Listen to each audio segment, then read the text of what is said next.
Jadi beritanya SPN apa kan yang diterima? Mengalami dan menikmati Kristus sebagai Raja kita, Tuhan kita, Kepala kita, dan Suami kita bagi pembangunan tubuh Kristus untuk merampungkan Yerusalem baru. Ya. Dalam berita ini menarik sekali, terutama karena kemarin saya itu waktu kebetulan kemarin itu kan saya pergi sama teman-teman saya kuliah, ya itu untuk donasi ke panti asuhan lah. Terus menariknya pas saya pulang terus makan bersama itu, teman saya salah satunya itu dia seorang muslim itu tanya ini enggak tanya tapi bilang orang Kristen itu kok damai gitu. Kok kelihatannya damai-damai gitu. Terus saya jadi langsung teringat judul berita ini.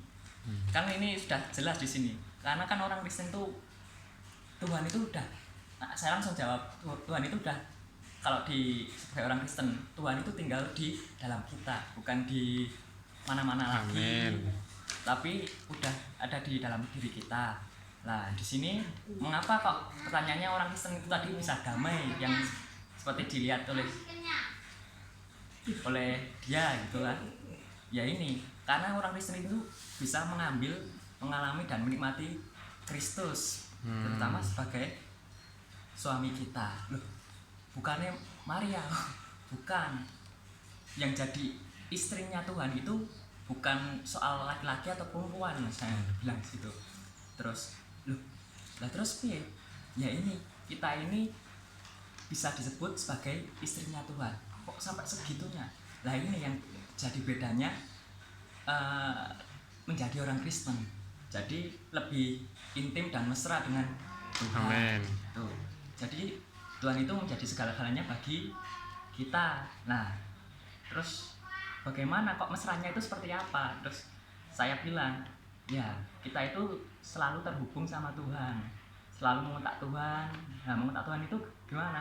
Ya contohnya kita aja mau misal mau apa, terus bingung ini harus bagaimana.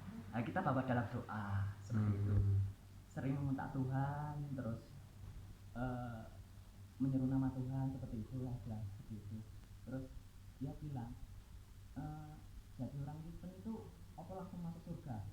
Ya enggak, harus ada diri lelahnya juga. Terus saya bilang juga harus bisa menyangkal diri seperti itu.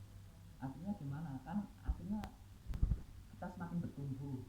Nah, soalnya terus saya bilang di akhir nanti itu ada, ya kalau di Kristen itu namanya Yerusalem baru.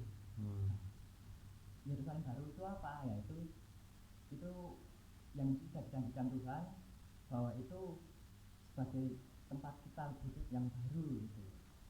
Biar ya paham gitu. Nah, itu. Jadi intinya saya menikmati di berita ini memang kok sebagai apa ya, orang Kristen itu bedanya dengan yang lain itu ya ini, Tuhan itu sebagai segalanya bagi kita, dan terutama kita bisa mesra dengan Tuhan, intim dengan Tuhan. Dan di Kolose kalau di sini memahukan bahwa Kristus adalah yang terutama, bahwa dia memiliki tempat pertama dalam segala sesuatu. Itu yang berkesan di berita ini.